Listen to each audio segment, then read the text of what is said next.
Welcome back. A new report titled Two Battlefields, Opps, Cops, and NYC Youth Gun Culture gave young people a safe space to talk candidly about why they carry guns.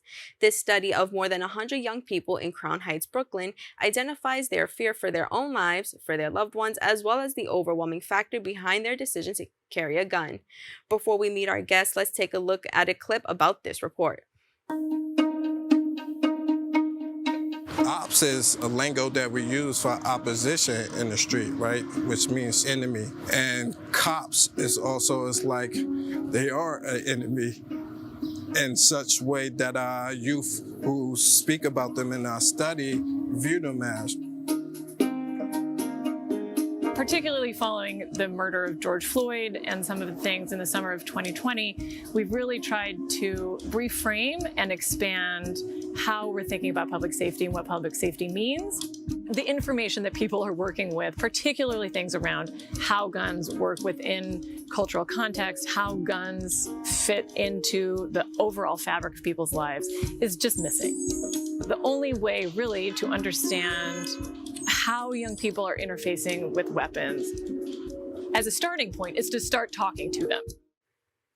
Joining me now to explain this report is Rachel Swaner, the Research Director for the Center for Justice Innovation, and Basaime Spate, the Community Research Coordinator for the Center for Justice Innovation. Thank you both so much for joining me today. Yeah, thank you.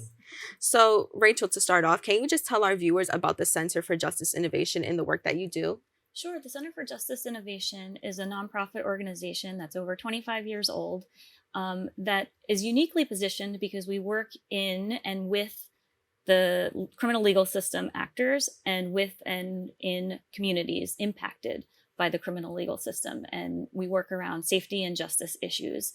So we do three primary things. One is we do direct service programming, where we work within the courts to kind of reduce the use of unnecessary incarceration. We work within communities around community gun violence prevention programs. We have reentry initiatives and other programs to help communities thrive. The second thing that we do is training and expert assistance, where we have experts that go out around the country and share some of the lessons we learned here in New York City, and also help them facilitate processes in their own communities to develop innovative strategies to address justice system issues that are responsive to their local needs. And then the third thing that we do is research and evaluation. So Basaime and I are on the research team, and within the research departments, we do two separate things. The first is evaluation. So we look at different programs and policies that have been implemented that are related to the criminal legal system and to justice issues. And we see what impact did these have on individuals who were impacted by the program, that went through the programs, or communities or systems, what impact and what change has happened because of these programs and policies. And then the second thing that the research team does is we go into different communities and we try to understand community needs, and we try to understand populations vis-a-vis specific issues before anybody goes and develops programs and policies about them. So that way, hopefully when they do, they're informed by research and they're more likely to meet community needs. And can you tell me a little bit about the inspiration behind the organization, and also why this organization chose to explore why young people are carrying guns? Sure. So as I mentioned, one of the things that we do is before programs are developed or policies are developed, we try to understand the population. So we really wanted to understand why young people are carrying guns. Johns Hopkins recently put out a report that showed that young Black men make up only 2% of the US population, but are 38% of the homicide victims in the gun violence homicide victims in 2020. And for Black teenagers ages 15 to 19, in 2020, over half of them that died by gun violence. So we really feel like this is a really important issue, and a lot of traditional policy measures that are meant to address gun violence, like background checks and aid restrictions on purchases, which are all really, really important, aren't necessarily going to impact the populations in some of the communities that we serve, because most of these young people are getting their guns not through the legal economy. So we really wanted to understand, how do we protect these young people from gun violence, and what do we need to do? So we need to talk to them directly. Absolutely. And speaking of that, Basaime researchers interviewed 103 gun carriers. Can you tell me a little bit about the demographic of who they interviewed? Okay, so what we looked at was young men between the ages 14 to 24 who's involved in gangs and who have carried a gun in the past year. Majority of our study out of 103 was mostly Black males, and our age range between that was 15 and 24. And, a major finding of the study reveals that young people carry guns out of fear of two groups in their lives, cops and ops. Can you explain a little bit more on this finding? Yeah, so what we have discovered and what we have seen, what our participants were saying, was that the overwhelming factor is fear. Fear of their own death, fear of their family members, and also at the same time not feeling protected by the police, also feeling threatened by them. So this came out to be the overwhelming factor of why they're carrying guns. Yeah, and when I was reading a summary of the study, one factor did mention like impression and intimidation. So like trying to impress people. Do you think that this is more to impress other people? Do you think it's more of a tactic to intimidate somebody else so that way they don't get attacked first? No, what we have discovered really is how participants talked about it. And also what came out of that was one of our major findings was for gun carriers, right? Mm-hmm. So ones that carry for protection, one that's carried for image, one that's carried for hustling, and one that's is just your shooter, right? Mm-hmm. So the one who's carried for image is more or less like how we describe it. It's like someone who's just doing it off because of the culture or what they think that narrative is, as he was speaking of, right? But then you have the one who carries for protection. Because of it, he knows the state of his environment, he knows the fear factor, he knows how police is and not feeling unsafe, so he carries that just for his protection. And then you have the one who carries for hustling. He does that in fear of protecting of his money, right? And protecting from other robbers that may come about. And he does that just, again, for his protection of his money. But then you have your shooters, who are participants who say it's a very low scale of them, but they only come out when they perceive a threat, and they will shoot on that. And the shooter, and reporting how they break that down, is always in offense mode. So. Got it. Thank you so much for that clarification, and thank you for breaking that down for our viewers. Now, for both of you, what effect do social and structural factors have on gun culture? I can start. So as Basaime mentioned, there's a lot of people who are feeling a lot of fear for their own lives, for the lives of their family members, and that fear is rooted in their lived experience. We had 89% who had had a family member or a close friend who was shot. 80% had witnessed somebody who had been shot, and over 25% of those people more than 5 times, and 76% had been shot or shot at themselves. And so the fear that they're feeling is based in what's going on in their community and what they've experienced, and they feel unprotected by the police. So there's the structural aspect of it, of the people in place to protect them, they feel are not doing that job. And moreover, those folks are actually using their own guns and their own power to threaten and intimidate these young people as well. So they're feeling unprotected and also feeling under attack by the police.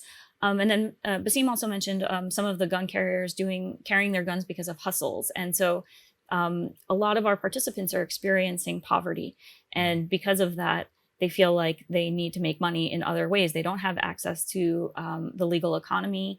And sometimes that is because of discrimination. Many of our participants had been involved in the criminal legal system, had been arrested, had spent time in jail or prison or juvenile detention, and felt like that was preventing them from accessing jobs in the legal economy. And so because of this, they had to turn to hustles, drug dealing, scamming, and using the gun to protect them because they're known to carry large amounts of money or goods. So we start seeing some of these structural factors that are impacting gun culture, where, poverty, not feeling protected by the police, and that's sort of pushing them into gun carrying. In addition, we also have these social factors, and I think that social media has been playing a really big role in gun culture and driving people to pick up guns. So our participants talked about seeing on social media almost daily the people being harmed. And so that kind of increases their own sense of vulnerability, which, as we discussed, they already have experienced and had family members who have experienced a lot of violence. So them also now seeing this makes them feel extremely vulnerable and sometimes turn to a gun to protect them. Yes. Thank you so much for that.